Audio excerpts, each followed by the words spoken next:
What's up, guys? Welcome back to the JP and Trav show on the JP and Trav YouTube channel and live from Travis's X account.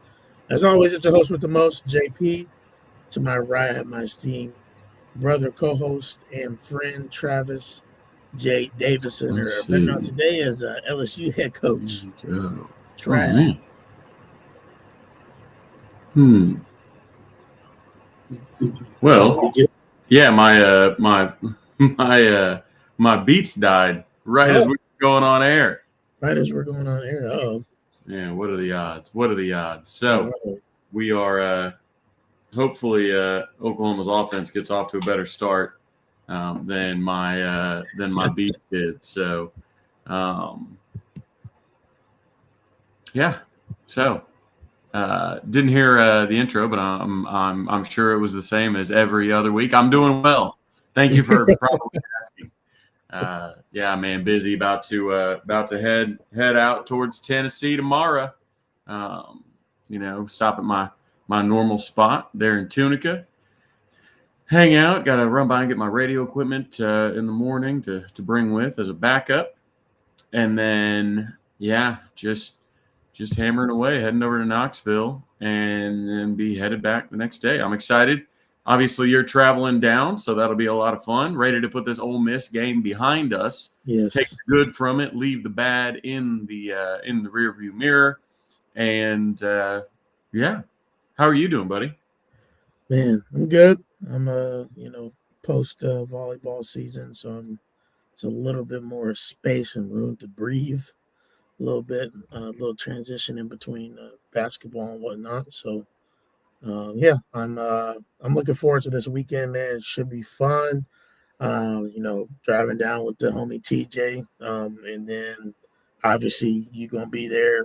I know Jay's gonna be there. A couple other Lots of people are gonna be there. Are you doing a post game or anything? Yeah, we'll be at Maple Hall, which is like a mile north of the stadium. It's in downtown Knoxville. Okay. So we'll actually be doing radio there from 4 to 7 local time for you East people. Yeah. Central will be 3 to 6 per usual. But Tyler and I'll be doing radio from there, and then who knows what's going to happen afterwards? Who knows? So I keep on getting hit up by all kinds of people saying, Hey, I'm going to be in Knoxville. Hit me up. Hey, I'm going to be in Knoxville. Hit me up. I'm just going to have to put on Twitter where I'm at because I'm not going to be DMing and texting and everybody. I'm just going to be like, all right, this is where we're at. Yeah. Come see us. Yeah. I'm going to have to make sure I pop over there before the game. Say what's up to you and to Tyler. And then, we'll chop it up after, I'm sure. But yeah, I'm excited. Excited. Never been to Knoxville. Heard good things. I know that Neyland at night is going to be something different, especially with their blackout theme. I think it'll be just a special game to be at. Obviously, we hope for, and we'll get into it more, right? We hope for a great result, but it will be just a fun experience in general. Yeah, it's kind of weird though. It's it's not too much unlike South Carolina. It feels like. I mean, obviously, I hope the result is extremely similar, but neither team bringing a lot of confidence into the game, right? Like Tennessee, still ranked in the top 20, like they're favored in this game. Like you would think they'd carry a little bit of confidence, but man, they are done with their defense. It's like Oklahoma trying to get rid of their offensive staff. So it's really interesting. We talked about strength on strength, being the story of last week with the Lane Kiffin offense, the Brent Venables defense. Mm-hmm. Obviously, a Josh Heupel offense is a good one. Brent Venables has his hands full there. But, it's the weakness on weakness matchup that everybody's going to be looking at, I think. Is John Mateer going to hit open receivers downfield? Is he going to see them? Is he going to hand the ball to Xavier Robinson often? Only 6 carries for running backs in the first half is inexcusable. Once you get the ball rolling, I expect a lot more carries for Xavier Robinson this week. Everything becomes easier if you run the ball. And Oklahoma ran the ball well in the third quarter and played the best they played all day was when they started running the ball. Everything opened up. So we'll see. But, man, it really feels like both fan bases are lacking confidence, don't you think? I do. I would say I was shocked, but it's interesting to hear Tennessee and the way that they're speaking, like, oh, Oklahoma's going to try. It's just, and I think maybe that's where I know everybody's looking at, the strength on strength offense and the defense. But to me, I think where the game is probably going to be won, in my opinion, is the quote unquote weakness on weakness and who's going to take advantage, right? Because at the end of the day, like you said, Trav, we want to run the ball and we should, don't get me wrong. But I won't lie, like when you look at tape and when you just look at their numbers statistically through the air, they're one of the worst pass defenses in college football this year. And I know a lot of that has to do with injuries. I don't want to say like everything's on their coaches or something like that. But I mean, injuries are part of the game, right? But yeah, we don't need to be told about injuries. We understand that. but regardless, like it's one of the worst pass defenses in college football. And so you look at that like, well, can John finally get right?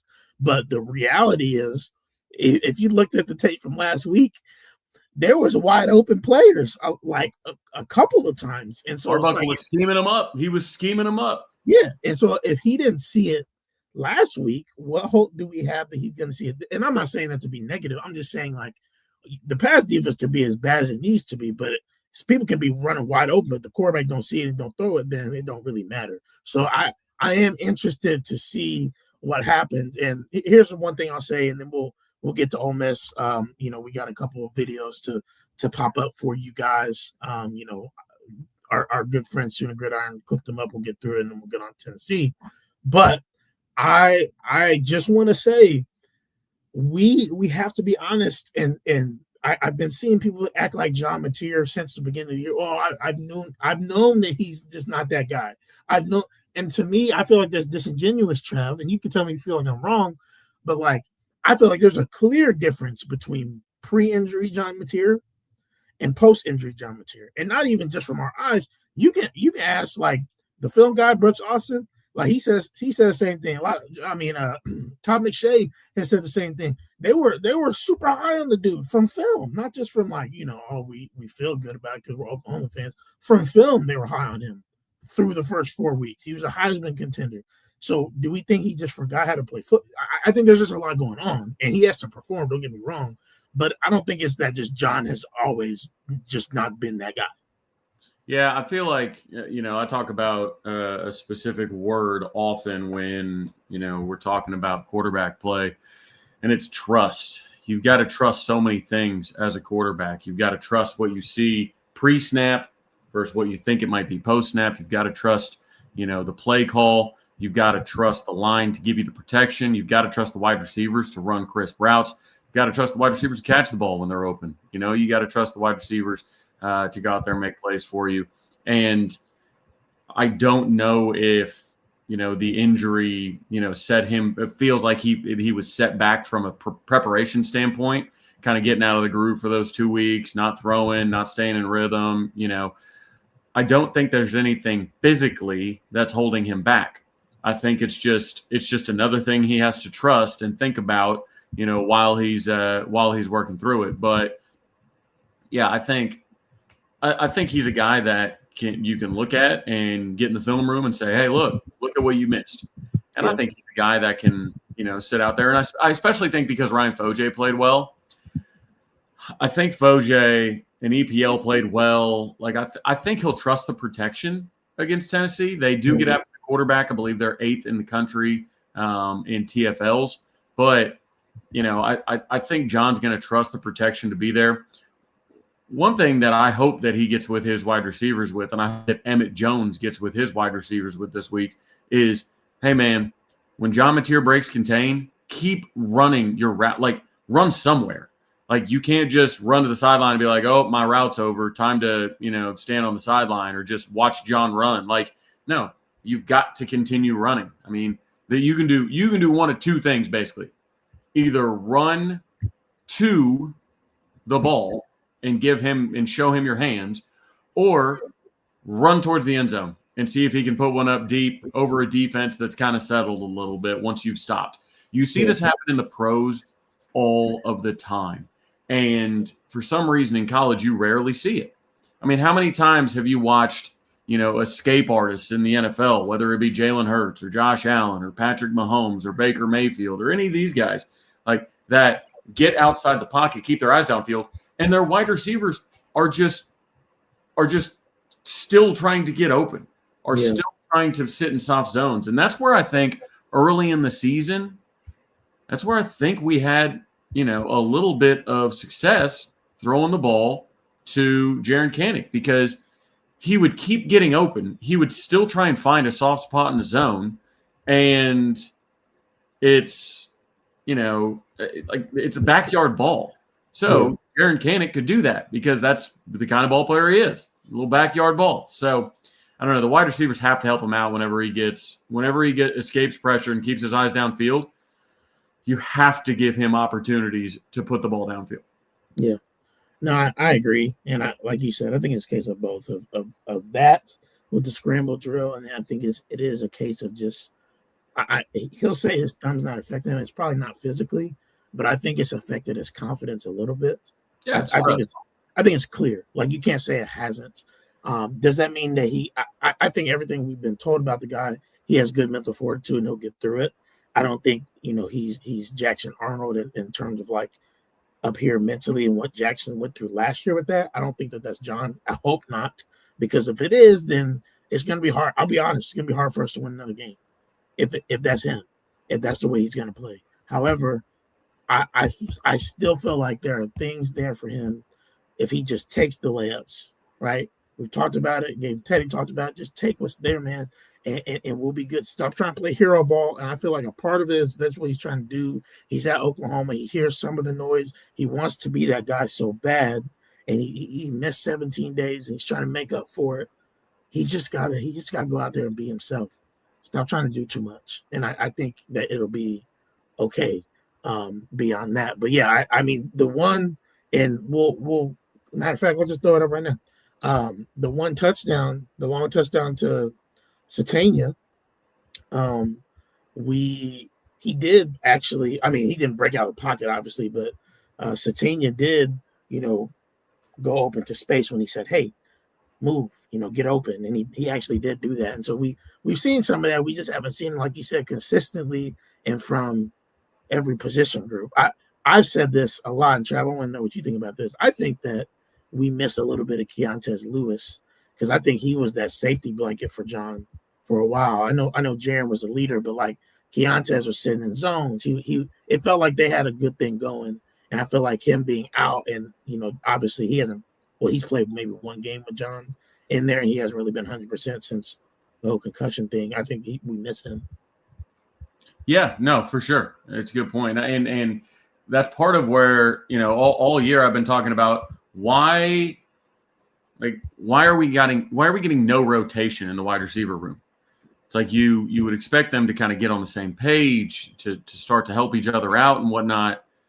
Mm-hmm. I get it. I don't get how the same three wide receivers have basically played the entire year and we still can't help each other out down the field. But Countess was good. Good at that for sure. Kanak's been good at it. But really, like, I don't know what's been going on with Burks. I expected him to have a much bigger year. He has yet to make anybody miss the field, it feels like. And they can try and get him stuff on gadget stuff and whatnot, but I don't know. I don't know if he's just a speed guy and he needs to run by somebody and John needs to go put a ball out there for him to get, but I don't know. I think it's a bit odd, but yeah, let's go ahead and get it started. Yeah, no, I agree. But yeah, so obviously this is one of the bigger plays. We'll hit some of these real quick and then move on. But early on was excited to see this. And I know, I think we'll see the end zone view here. He missed Kanak wide open. Yeah, Kanak's walking in. I mean, you can't be mad at what, a play that scores the longest touchdown of the season, but I mean, Kanak's out there. I mean, top left. Yeah, I mean, wide. Nobody's back there. And he looks to go there. Look, I mean, he may be wanting to throw to this, they're right there in the middle, sitting there on that crossing route. But man, you got to see Kanak, and it's a situation where I don't know if it was just a rub and they're like, oh, Kanik will just be caught up in the rub. But Kanik, you got to see that, man. He continues to tell Satania to go across the screen when Kanik, there's nobody within 10 yards of him when he lets go of this. Look at this. The DB is running the opposite way. Yep.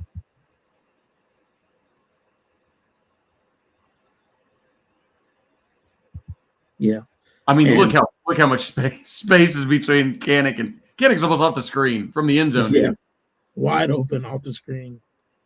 Oh man. And I'm glad he hit on this, because if Satania dropped that, obviously people would blame Satania. But then when you look at the tape, you may be blaming Mateer too, of just like, hey, you had a wide open dude that even if it doesn't go for a touchdown, like he could have lofted that up there. He would have plenty. It would have been the easiest throw of the day. No, probably. I agree. So yeah, I don't know. But yeah, it was good to see Satania here. He's fast, man. And when you showed him the taillights, that's that track speed. Yep, he was gone. It must have felt good. I'm sure it felt good to see that live too. See him put those burners on. But so we had that. We also and we gotta take the good with the bad. And this is gonna be painful to watch. But obviously Satania did make the biggest mistake of the day, and dropped this fumble and this was I mean, yeah, this is hard. Hard to watch. He has so much room just to run straight here. Yeah, and it's blocked up. He could have cut it right up, right behind Major, if he wanted to. And why leave your feet? You're not hurdling anybody. I know. Let me watch that again. Let's see. Yeah, I don't know why he jumped. Golly.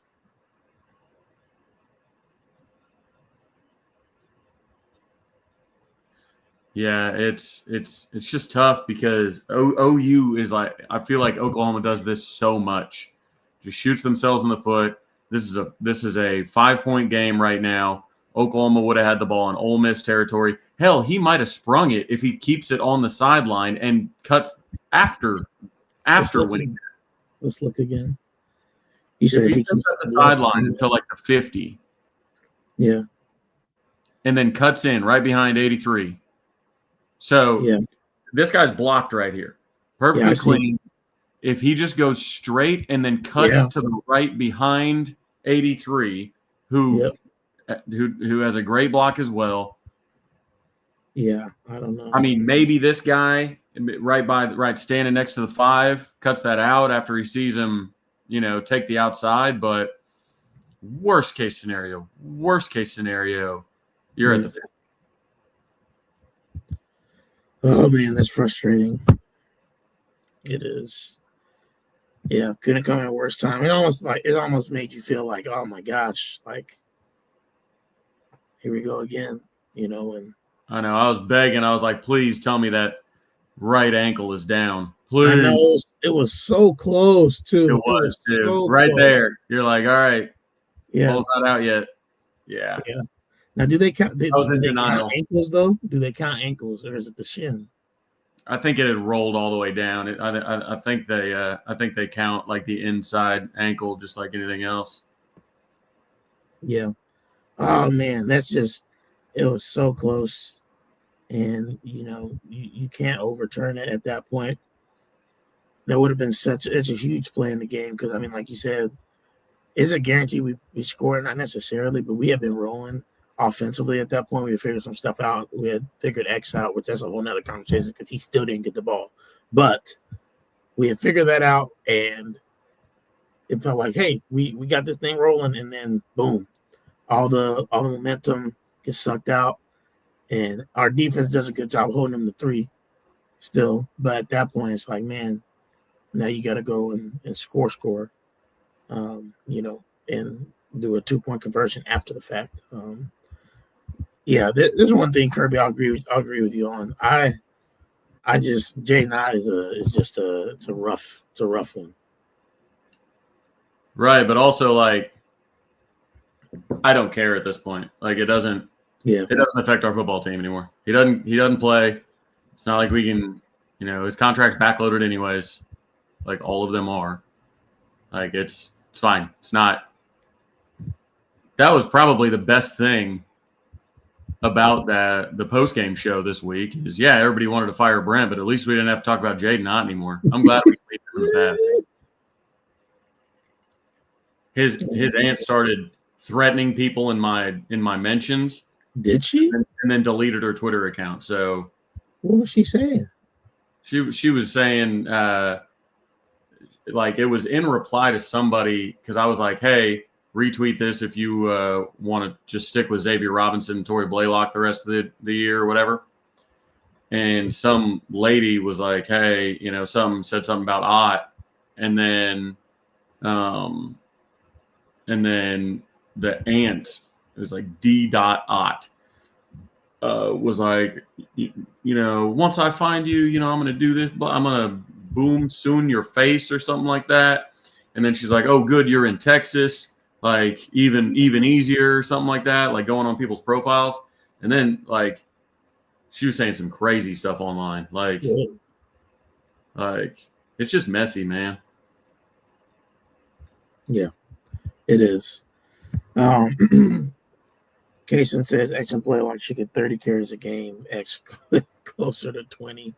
I mean, at the moment, I guess it's hard to disagree with it. I think obviously you want to do things that are helping us get into.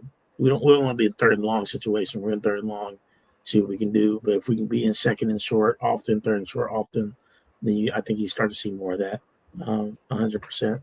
But yeah, X is. I mean, it continues to frustrate me that like, why are we just now seeing X? Like, why is that? Well, he was hurt at the beginning of the year, which should shock nobody that has watched OU football for the last couple. That somebody was actually hurt. So Blaylock has gotten the lion's share of the carries throughout the season. Still, for a true freshman, that's impressive. Mm-hmm. And a lot of people were coming after me thinking I was co-signing the play call that ended up in the safety. I'm not. It was a bad play call. You should never try and run laterally across the goal line. That is asking for trouble. Yeah. But where I sit, I'm like right down that goal line that he got tackled at. At some point, like a veteran player, he's got to cut it up. You just got to do what you can to dive with that ball out and try and reach for green grass. Like, you got to get that out of the end zone. Like once you see it's going poorly, and honestly, it's an outside run, there's an opportunity for it to go poorly.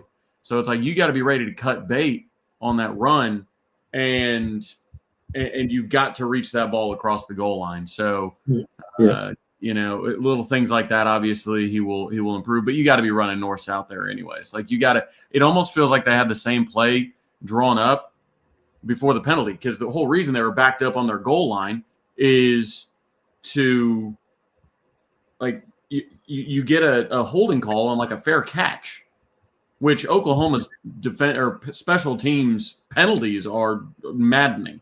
So you get that, and then you get a illegal formation, and then you get further back, and then you're on the goal line. Now you're in trouble. So it's just penalties putting the team in a rough place. Yeah.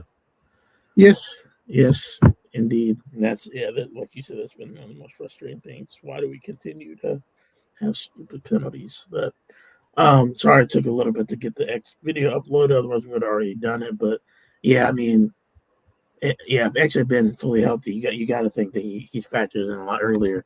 I mean, we've been looking for runs like this for a few years. This is the one. I was like, did he get swallowed up here? But yeah, let me restart that, because I mean, just super impressive how he's running through the trash, running through the arm tackles. Yeah, Trav. You know this. We always argue with. Well, I always argue with you. You end up blocking him, but with dumb people on the internet. But somebody was telling me, they're like, I was at the game. The only reason X scored on this play is because they thought he was down until they stopped trying. And I was like, what? I was like, did we watch this? Because Because I was like, they look like they stopped trying to me. Look like they get and also, he was never close to down. So if you're just stupid, I guess. I mean, yeah. I was like, no. I mean, you could say that they took terrible angles and they didn't see where he was. Like that's fine, but like, it's not like he was being held up or like forward progress or anything like that. Right. There was never a chance anything was going to be whistled or anything like that. But I expect Xavier to have. I expect him to have a larger role this week than he did a week ago. You got to be able to quiet the road crowd, and man, just what a run! What a run! I mean, two of his 3 touchdowns this year have been running through trash in the middle from about 10 yards out. So this may have been Trav.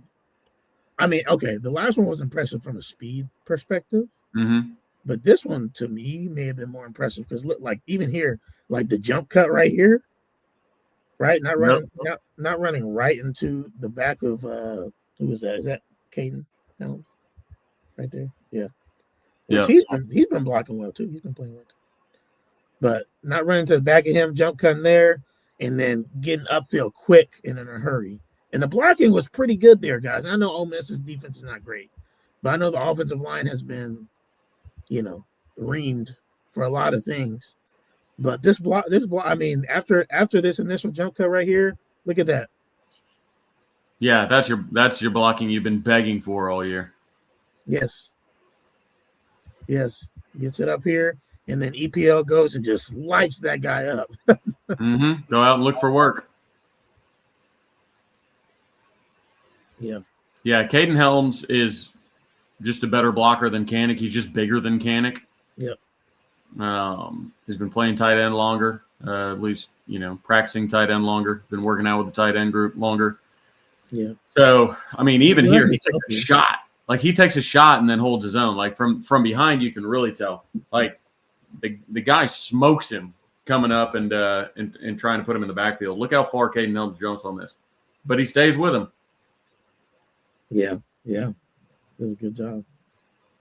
And that's all we want from, like, we talk about, running backs, running out and blocking, things like that. Like when that's all you have to do. Like, we didn't need Caden Helms to pancake that guy. You don't even need Caden Helms to walk him back. You just need Caden to get in the way like this. He can get physically pushed around. It doesn't matter. Xavier Robinson's already out of the gate. That's all you need. So many people think that blocking is all about just putting the guy on his back. Like, it's not. Just get in the way. Give your running back just enough time to get through. So, that's good blocking all the way around. And again, continue to do that. Maybe this week, it's going to be a little bit tougher to run, but the running back's got to get the ball more. Yeah. And you're going to open up play action. You're going to open up the RPO. You have to. You're going to open that up if they feel threatened by your running backs. Yeah. So if you just run a bunch of RPO and play action while never giving it to a running back, then they're not going to be caught off guard by it. You're not paying off a fake. Yeah, 100%. I agree. Yeah, I'm excited to see and how cool is it, man? Like for X, I mean, it feels like just yesterday, X was on the show. We didn't even know if he was going to come here at that point in time. I know. If you guys can go back and look at it now. He was basically like, man, DeMarco ain't really been giving me time of day on the show. Who knew that years later, he's on the team and DeMarco waited to give him the time of day. Right. Dang. But it's got to be cool, man, for a kid from Carl Albert to be doing what he's doing. Even last year, right, against Alabama, having the game he had. And then, having a breakout game in a big game. I mean, a big game this past weekend and, doing it at the University of Oklahoma, being an Oklahoma kid. There's something special about that. Oh, for sure. Yeah. And that's why, I was a bit brokenhearted on Saturday about it because everybody was on Twitter ready to fire the offensive staff. And even I was like, man, a light's got to come on in the second half. Like it has to. And a kid from just up the road, Midwest City, all of a sudden puts the team on his back, scores from 65 out, and then scores again. And you're like, oh my gosh, like this Oklahoman is going to single-handedly revive this offense for a top 10 win. And they took the ball out of his hands. You know, they didn't allow him the opportunity to fulfill that destiny. Yeah. It was disappointing, but hopefully this weekend, will be better. Case will have to talk to the governor of Louisiana. That was crazy. He'll be the one doing the hiring. So, can you imagine if Kevin Stitt was at an event and was like, Randall Stevenson and Jim Nagy aren't hiring the next football coach. I'm going to do it. President Trump's going to select the next, football coach at Oakland. Can you imagine? Like, talking about toxicity. I was like, first of all, how is he not fired? Can you imagine being like that, why is he not fired? Like, could you imagine Louisiana radio stations today? I bet it was the easiest day of radio of all time. Just incredible. Did you hear what the governor's? I can't even fake the accent like Brian Kelly tried to, so I'm not gonna do it. But you hear what the governor said about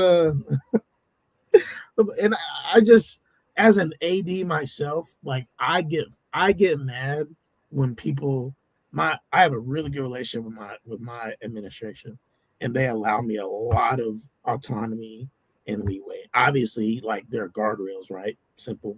And if I need to be talked about with something, I will be. But like it has been my pet peeve over my times at AD if somebody tries to talk over me or like act like, oh, like he's not even gonna handle it. Because like the fact that the governor, bro, the guy's still hired. Like it'd be one thing if they fired him and said that, but you're hired, and this man is talking to you like, yeah, bro, you can't handle that. I'm gonna get somebody else to handle your light work, because it's just castrating as a man. I'll be honest. Like I cannot believe. And like Scott Woodward's sitting there like, am I fired then? Like, yes. Am I just fired? I don't understand. Like, do I come to work tomorrow? Like the governor said I'm not allowed to do. Like, I don't work for the governor. Like, I don't know what you want from me. Like, Travis, you know what they need? They need TSCG, man. That's what they need. Down there. You what? Yeah. Dog. It's crazy. Yeah. Hey, we've had a bunch of meetings with OU football though, so we'll see if we can just help. We're here to help. Really, that's all we want. We're here to help. That's it. If that popped, that would be. Oh, that'd be stupid. But Boomer 129, yeah, he's a state employee at a state school, but I don't think the governor. Have you ever seen it happen? I get the governor doing being involved in a college football team. I've never heard of that. I don't think the governor can just fire the AD. Like the board of regents and the school president have to do that. Right. There's no. I mean, that's the president. I get the idea that a state employee can be fired by the guy that's in charge of the state. I don't think that's how it works, though. I don't think anybody that gets a check from the state, the governor can just walk in and fire them. That's just not. There's a chain of command situation. I'm kind of interested in politics in Louisiana now, because if that's what he's doing, bro? If that's what he's doing, like for football. Well, and that's why when people were like, "Man, I can't. I hope we don't get LSU as a permanent opponent." I'm like, why would you not want these lunatics as a permanent opponent? Weird. That's so entertaining. I would love to always be, going down and finding out what's going on down there in Baton Rouge. Yeah, seeing what's happening, get over a pot of gumbo. Come on. Oof, I love it. Yeah. All right, guys, let's get on to our preview of Oklahoma at Tennessee. We talked about it a little bit already, Trav, obviously, with a little bit of a mix of when we talked about Ole Miss. But what does Oklahoma need to do to win? And it is like, it's a must-win game in terms of like, it basically, you could look at this as, if you don't win this game, you probably aren't making the playoff because it's going to be hard. Like you're talking about you got bye week, and then you're talking about going to a potentially by that point in time, maybe top 3 Alabama. I feel very confident that if Oklahoma loses this game, they will not make the playoff because winning 3 in a row. I mean, you do get a bye week before Alabama, but yeah, I don't see a real path, especially because LSU isn't what they once were. So you're not I mean, it will be an easier game than maybe some thought because a lot of people had them as a national title contender. They've fallen off a little bit. Obviously, Missouri dropping in the rankings a bit. Like you needed those teams probably a little bit higher to get the 9-3 action. I do think Oklahoma at 9-3 would have a better argument than a lot of 9-3 teams, but an argument with a 3 in the loss column is probably a non-starter for a lot of people, especially considering, some scheduling, conveniences in the ACC and the Big Ten. But, I mean, it got to a point where Miami had the opportunity to not have to play in the ACC title game as a one-loss team. And, they obviously would have made the playoff. And then the ACC championship would have made the playoff. And then if you've got another 1 or 2 loss team, you just they run out of spaces pretty quick. But I think this game's going to be, decently high scoring. I think the Tennessee offense is going to score on you, but I think Oklahoma's going to score. I think Oklahoma might have their best scoring output of the year. I don't think here's the thing. I don't understand some of these comments, Trev. Do we think that Tennessee's better than Ole Miss? No, it's just that ever since we lost to Texas, everybody thinks that we're just going to lose every game the rest of the season. So, but the Ole Miss run defense was awful, but we didn't want to run the ball, so we didn't get to take advantage of it. Mm-hmm. The Tennessee pass defense is awful. It's even worse. And apparently, it's worse than Ole Miss's run defense. Yeah. So if this staff is just obsessed with throwing the ball, I guess this is the appropriate, opponent for them to have success with. But yeah, I think it being on the road and night game, that's the biggest difference maker for me. I do find it interesting. I know that there are players on the team because I heard one say it in an interview today. He said that he actually enjoys playing on the road more because it's more fun to shut up a road environment than to, excite your own fans, which I don't think is anti-home fan, but I think it's just, the villain complex that a lot of these kids have. They like proving people wrong. They like shutting people up. I think that's human nature in general, right?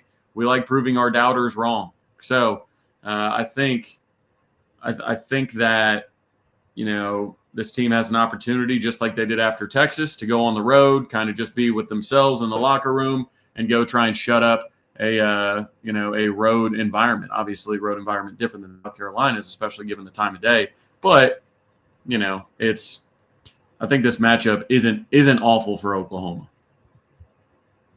Yeah. It's not, and I think I felt like because our show, we're the middle of the week. Hopefully, most of the fans have kind of calmed down generally, but it feels like we still got people that are. Listen, I'm not saying ask questions, but I feel like we got to look at the tail of the tape, guys, because Sooner Cowboys, you talking we could we get blown out? I mean, I guess sure, that could happen in any game, but I don't. What does Ole Miss do worse than Tennessee? Like they may not be as explosive through the air as Tennessee is, I guess, but they run the ball better. Their quarterback is way more mobile. Don't get me wrong, Joey's a good quarterback, and obviously he passes the ball super well, but he is not as mobile as Chambers is at all. And that was where he killed us for the most part. Not even just through the air. Initially, it wasn't, at least. But it was through scrambling and getting those third and longs, and I don't know why, for the love of God, we didn't have a spy in periods of that game. But regardless, Well, I think late we did. You saw Kip and Kendall start to cheat towards the line whenever there were 3 wide receivers split out to the field side. And all of a sudden it's like, they throw for a first down. Everybody's like, why is anybody looking at that guy? Well, it's because they were cheating in to make sure that Chambliss didn't pick up another third down with his legs. So you get to second guessing with the quarterback run game. And, Chambliss is very good. Very good. I'm amazed that he kept on pulling him for Austin Simmons, but I don't know why. Story for a different day, I guess. I don't know why he did that. That was crazy. I agree, but yeah, I just Tennessee's defense, guys. Like you got to pay attention. Like Tennessee's pass defense is literally 115th in so many statistics. Yeah. So they don't have a lot. Look at their fans. They don't have a lot of confidence coming in here either. And I know, and I said this, Trav. I said this in a video. I said this over Twitter or on X the other day. Like, I know we have PTSD from the offense last year. As rough sometimes as it's been this year, the offense is better. It's better, guys. Like, let's be honest. Let's just have an honest conversation right now. Because, if we had last year's offense, we would have had more turnovers by now. The explosive plays that you saw happen against Ole Miss, those didn't happen in SEC games last year. They happened against Maine. They happened against Maine last year. These are happening in SEC games. Like, we lost by 8 to the number 18 in the country. We had opportunities? Yes, I get that the offense played poorly. Yep. I get it. But, come on. Let's be honest. Daniel says, JP, Ole Miss and Tennessee have I can't talk. Comparable offenses, but Tennessee stresses back in more, which is the weakness of our D. I understand that. They haven't also played a defensive line like ours. We cannot forget our defensive line is legitimately the best in the SEC and top 5 at the very least in the nation. It is. And I know people are mad because they're like, oh, we only got 1 sack. The max protected a lot. And again, at the end of the day, Chambliss was able to scramble a little bit. It happens. They got him off his spot, and he was able to scramble. But it's not like they weren't getting pressure. They're going to get pressure on Saturday. The goal is, can we get pressure before Joey throws a moon ball?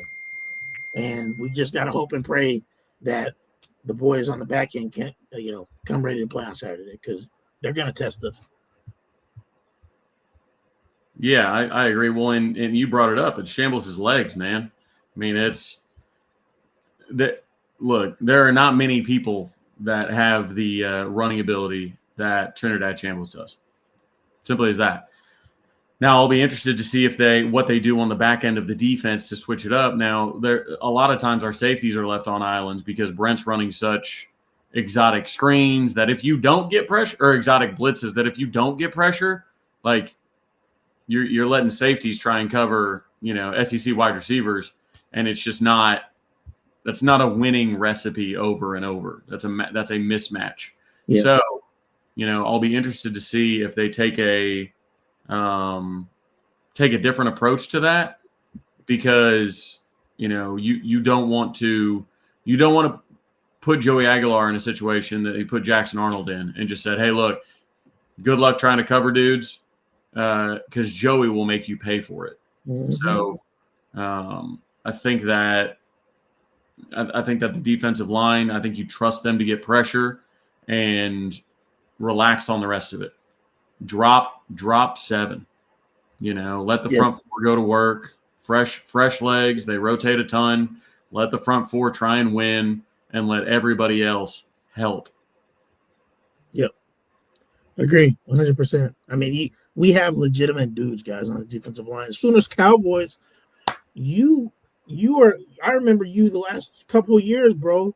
You've been like, hey, we need some war daddies on the line. We got them. Let's let them go to work. And they have been getting pressure a lot. And look, our pass defense is top 15 still. So, I understand that there's been some rough times, but it's they're not the worst in the world. They're probably not as good as our front 7 is. I understand that it's not, they don't match energies in terms of that, but they're still not like trash. You know what I mean? Like, let's give them an opportunity to make plays. I hope they do. I hope they turn and find the ball. I hope Joey's just somehow off too if he does get time. But yeah, I agree, Trav. We have to be very, very careful and when we blitz, when we send pressures. Yeah, because sometimes they were moving so much that we would get gashed in the run game because we were moving around so much that we moved out of the run fit. It's like, and that's going to happen when you move around a ton. You're going to gamble, and sometimes they're just going to call the exact correct play, for that time. Sometimes it just works great like that, But yes, both of us will be in Knoxville. We'll be there too, Drew. But with that, it's Brent's always going to be a risk taker on defense. Mm-hmm. That's why he's got one of the best defenses in the country. But in the SEC, against elite play callers, they're going to be able to get you a couple times. And Lane got him a couple times. But also Chambliss just made plays. There were a couple throws where I was like, yo, cross the field, to the boundary, perfect on the hands, in stride. Like, the dude's a good quarterback. So I'm looking forward to seeing how this offensive – I'm looking forward to seeing if EPL starts. Mm-hmm. I think if you go with – I was actually on the phone with an offensive line – I don't know, a person that would know about the offensive line. And, they're like, man – I kept on saying with Foj, it's the same as my fishing, my fishing analogy, right? Sometimes you gotta cast your line and say, we're just gonna go with this. Patience is going to be rewarded, and I think you go with Fasusi. I think you go with Foj. I think you go with EPL, Jake Michaela, and you could return 4 starters on the offensive line next year. Your best version of the offensive line. And then you figure out what to do at right guard, and you may be cooking. Now, obviously, got to make sure that they're healthy. But, man, if you are able to get those 4 back healthy and playing well together, then you've got a really good opportunity. But the injuries, obviously, Derek Simmons was your best pass blocker. Now he's out. Ideally your Jakes were going to be your anchors, and Troy Everett was your starting center. They're all out. A couple may look to make it back. I'd probably say Jake Taylor's most likely to make it back out of that group. But, you're just dealing with Logan Howland, obviously injured last couple weeks. He'll be back most likely. So it's just tough when you feel like you've got a little continuity, and then it's just cut out right from under you. So, but I do think this offensive line group with the 2 freshmen, EPL, Michaela, and Fabechi, I think they looked good in the second half, personally. Yeah, I agree. They did. And I was talking about Soonish Cowboys because, I was talking about defensive line because that's what you had said. But even offensive line, I get that. I know people have had their issues with BB, but he's recruiting. He's finally starting to get some play in the recruiting round because they're finally allowing him to, spend some money. One, the young guys that he has gotten in are starting to come through, which we've talked about that. And the ones that aren't are hurt. Sexton, Taylor. Those are the ones that have been perennially hurt, that have been here since 2022, but have been perennially injured. And so he's had to rely on transfers. And it's hard for him to get his hands and develop all the time people that come in for 1 year as opposed to people that have been in for 2 to 3, which we've said plenty of times. And so you're starting to see, obviously, we got Fasusi. Everybody's happy about that. Fasusi has had his ups and downs, but he'll be good. OJ, there you go. Bang, he's in there. Michaela's playing well right now. I know we miss Everett, but Michaela's generally playing well. He got blown up one time on Saturday, but it's not the whole story of the table. Zaida, for the most part, has been playing decent. EPL has come on, though, and he may be taking spots. And Fabechi Wewu has been the best offensive line we had all year. He's been the most consistent. Yeah. And so, for 2 years now. Yeah. He's the only one that's held down his position for 2 years. Yeah. So I think it's just I get it. I get what fans do. It's what they do. It's what we do.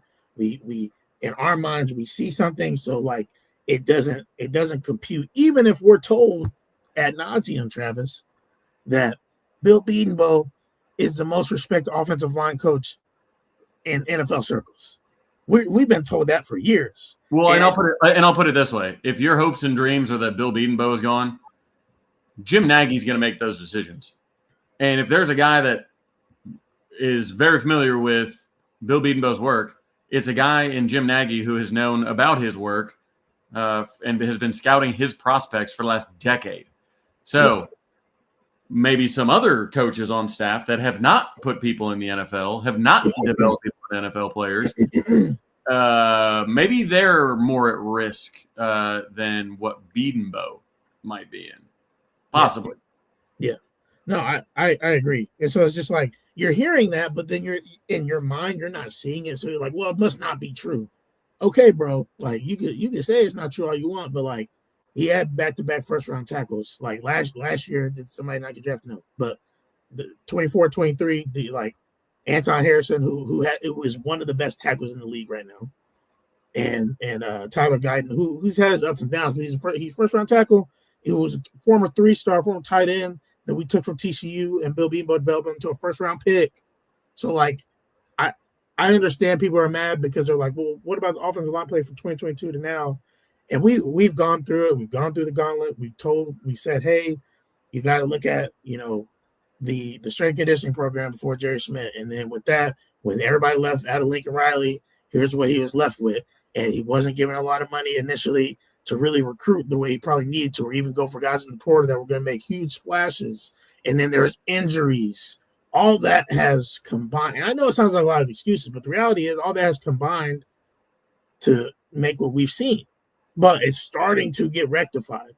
The talent's starting to finally be there for Susi Foje, 2027, Cooper Hackett, and Caden Penny. Like, we're seeing that happen. He started to be like, hey, man, like I'm cooking now. I'm cooking with gas. And I feel like the next 2 or 3 years, it will be back to what it was, in my opinion, truthfully. It will be back to what it was in 2018. 2018, 2019, 2017. I think we'll start to see that again beginning next year. Yeah, I'm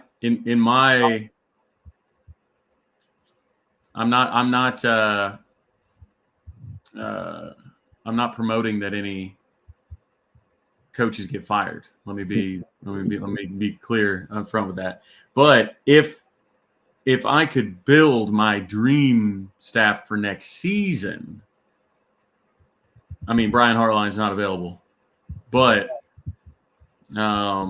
just a couple positions that I would like. I'd like Kevin Wilson to be tight ends coach, and I would like Stan Drayton to be the running backs coach if those positions become available. I am not, again, and I'm not trying to say that they should become available. Yeah. But if they were to become available, I would love to see Stan Drayton, whose record of development cannot be questioned, whether at Ohio State, whether all the way back to Villanova. Like, he is obviously at Penn State right now, but hey, new coach, who knows? Maybe he wants to change things, right? Maybe he wants to get back down to this part of the country. He was former Temple coach, and he was fired after being a head coach, but he's a great running back coach. And then Kevin Wilson was a tight end coach, tight end coach in OC at Ohio State, and he's shown to develop dudes, put them in the league. He's comfortable there, so. And he's already staying there. He's already on staff. So but I'll be interested. I don't know who. I don't know what to do with Emmett Jones in that scenario. I mean, I think he's putting together a good class, for this year, and we're in on a ton next year. But yeah, I think he's got to show that his guys can develop. He's got to put people in the league. I don't know. Randy struggled with the keyboard right there a little bit. Yes, he is. I think he's still approving of Bill Bedenbaugh.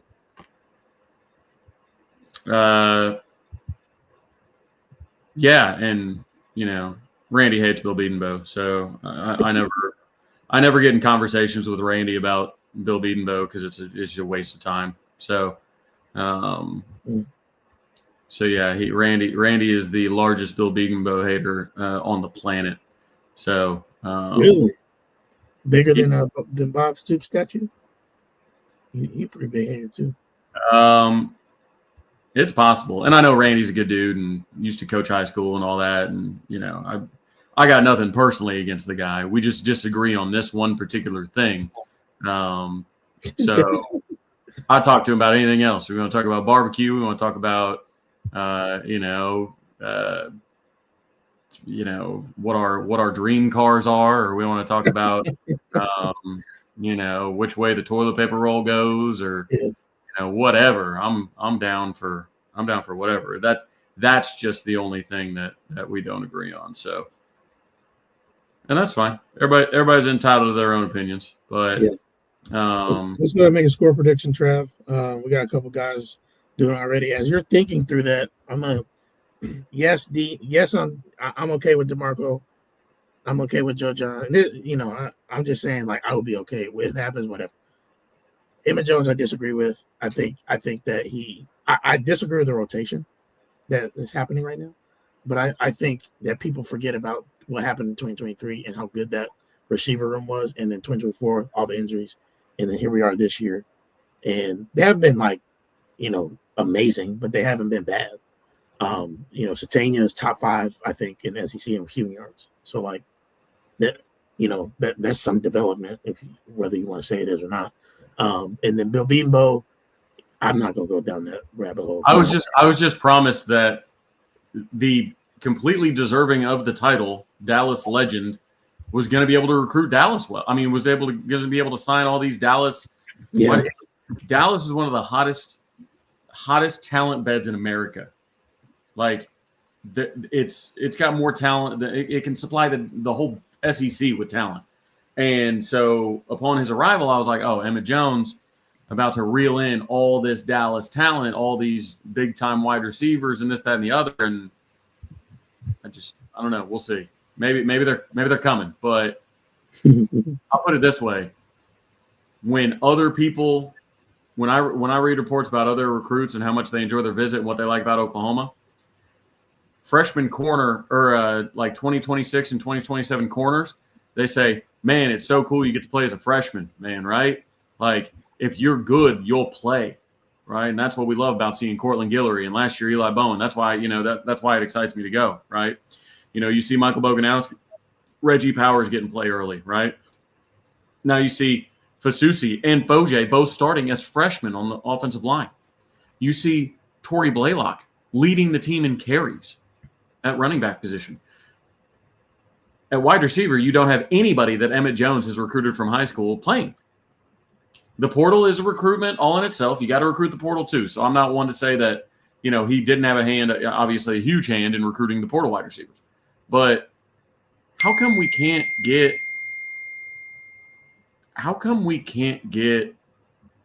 high school wide receivers here and developed? We were all hearing about Elijah Thomas being the baddest dude throughout camp. Yeah. All he does is run down on punts and kickoffs. Like, he can't get snaps. Yeah. Like, are we just going to stop recruiting high school wide receivers altogether and just find 4 transfers and play 3 of them and then keep a backup in case one gets hurt? Because, I mean, that's what we have right now. We had 3 wide receivers and Deion Burks, obvious transfer, Isaiah Satania, transfer, and Keontez Lewis, transfer. Keontez Lewis goes out. Don't worry. We have our other transfer to come in Giovanni Gibson. So, I don't know. Even Jermichael Carter's getting run. Like, yeah. What's up with I just don't know what I don't know what we're doing with high school wide receiver recruiting if when they get here you can't even get rotated onto the field. Yeah. Don't know.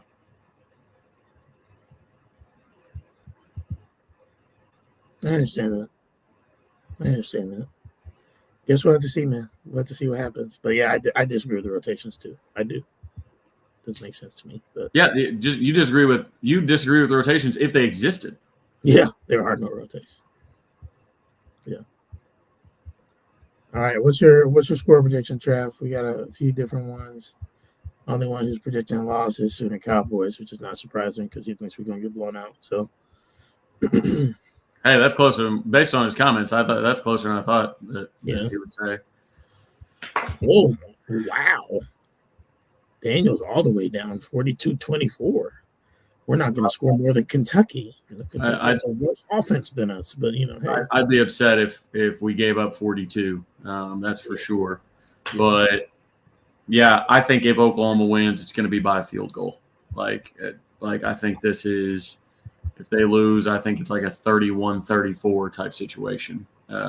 Maybe 28-31, 31-34, 35-38, somewhere in there. Okay. I'm going to go 38-31. OU. I think we win by a touchdown. I know that's actually in Neyland. This is best case scenario that John finds it again. That we start hitting on some running plays with X, and that our defense does enough. Hopefully, get the turnover or two here, because Tennessee is going to score points. Obviously, I hope they don't even score that much, but yeah, that's my hope, man. And that we get. They're going to have to score against this team for sure. Have to. Soft corners on third down. I mean, I'd have to go and look at the tape more directly. I know that happens at times. I'm sure that maybe there's somebody that's supposed to cover, in at the sticks or in the flats, so that it's not like, oh, we're just allowing them to get, not free press. It's not like they mostly weren't man to man when they were doing that. Like you said, it was more soft zone coverage. But most of the third down conversions weren't even throws, though. They were, for the most part, him scrambling. I think there was one that was just bad tackling. I think that's been more the issue is we have guys in position, they just don't make the tackle. Again, hey, Tennessee's defense is ranked 112th in pass defense. So just remember that. Like, I know everybody wants to hit on our offense right now, who's statistically top 40. I know it doesn't feel like it, but they are. And Kentucky's statistically a worse offense than I think. Double check me on that. But I'm pretty sure Kentucky's a worse offense than we are. And they scored, what, 30 on them last week? They absolutely are. They scored 30 last week? Is that what it was, Trav? Or what was it, 20, 28? Something like that? I forget. But yeah, it was up there somewhere. Yeah. Randy says the Tennessee is winning by 18. See this poor offense. Yeah, Tennessee scored 34. It was what? 34. Kentucky scored 34. Kentucky scored 34 points, guys. And they're statistically work offense. I know we want to act like the sky's falling, but like it's not crazy to feel like we could score 38 with that. But yeah. I think hopefully we see a dub. Like I said, it'll be fun. It's gonna be fun. See you there, Trav. Fun to see others. If you guys are gonna be there in the comments, let us know. Hit us up on X. I'm sure, like Trav said, he's gonna let you guys know where he's at. I will be there at some point. Vibing as well. And let's hope for a big dub, Trav, in Knoxville. Need it. Fan base needs it. A bunch of these doomers need it. I need it. You need it. Gosh. BV needs it. Do we need it? Can you imagine how much different it is? Like getting a win coming from Knoxville going to a bye week. It would just be, and if it's a close loss, it'll still be rough. Don't get me wrong. But if we get blown out, Trav. I'll put it this way. Last year, I had to drive back from a lot of road losses. This year, of true road games, we're 2-0. Two? Yeah. Temple technically. But driving back from South Carolina with a win, that made that drive a lot better. So I do not want to drive back from Knoxville, as they say out there, with a loss. So players and coaches, I'm sure you're listening.